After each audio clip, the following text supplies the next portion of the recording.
Now to a news conference that's happening live right now. I believe this is in Washington, D.C. Houston, Texas. Let's take you there live. That is Suni Williams, astronaut.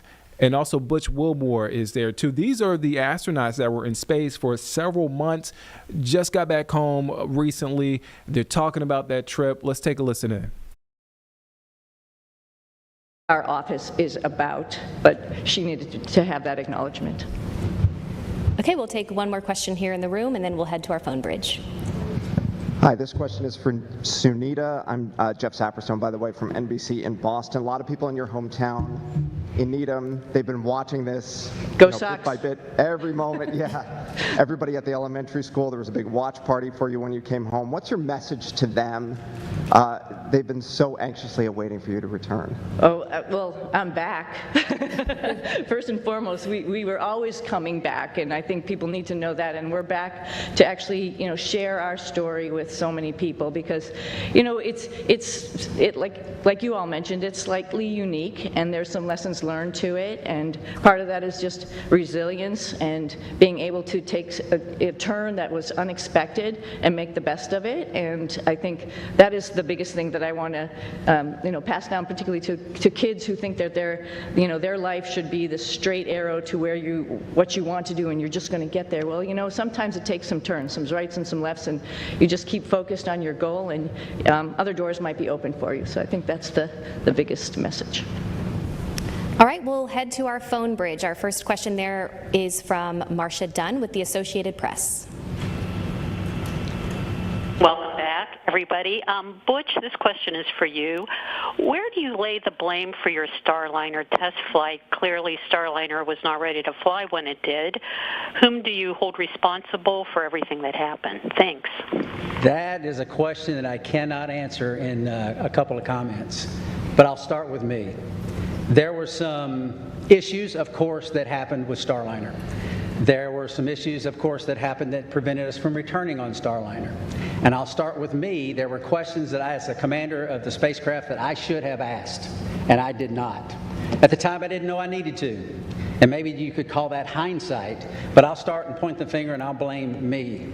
I could have asked some questions, and the answers to those questions could have turned the tide. So blame, that's a term, I don't like that term, but certainly there's responsibility throughout all the programs, and certainly you can start with me. Responsibility with Boeing, yes. Responsibility with NASA, yes. All the way up and down the chain. We all are responsible. We all own this. And we are, in this business, trust. You cannot do this business without trust. You have to have ultimate trust.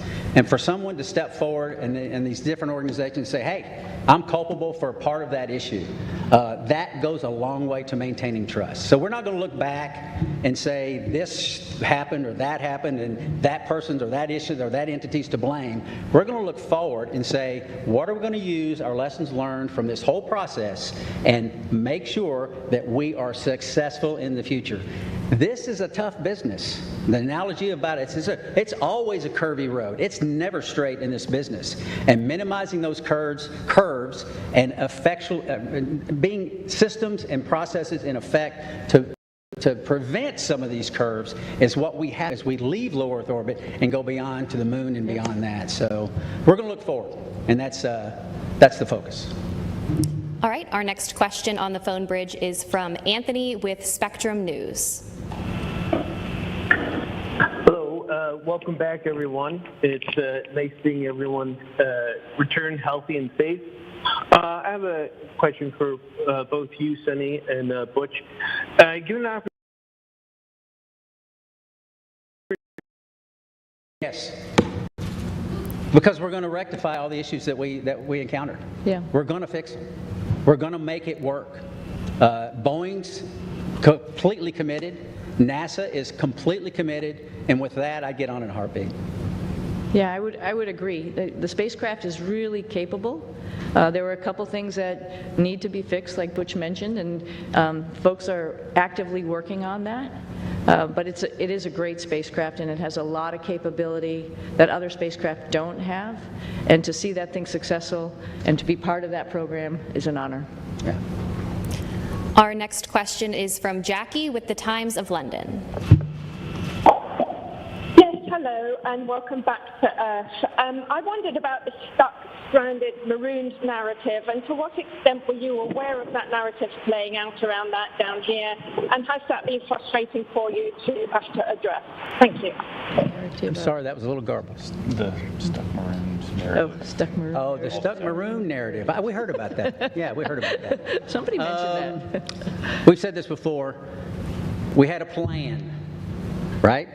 The plan went way off for what we had planned, but because we're in human spaceflight, we prepare for any number of contingencies because this is a curvy road. You never know where it's going to go.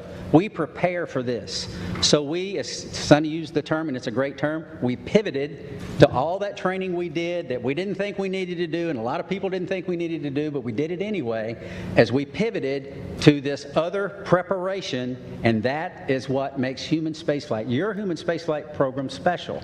It is hard, like I said.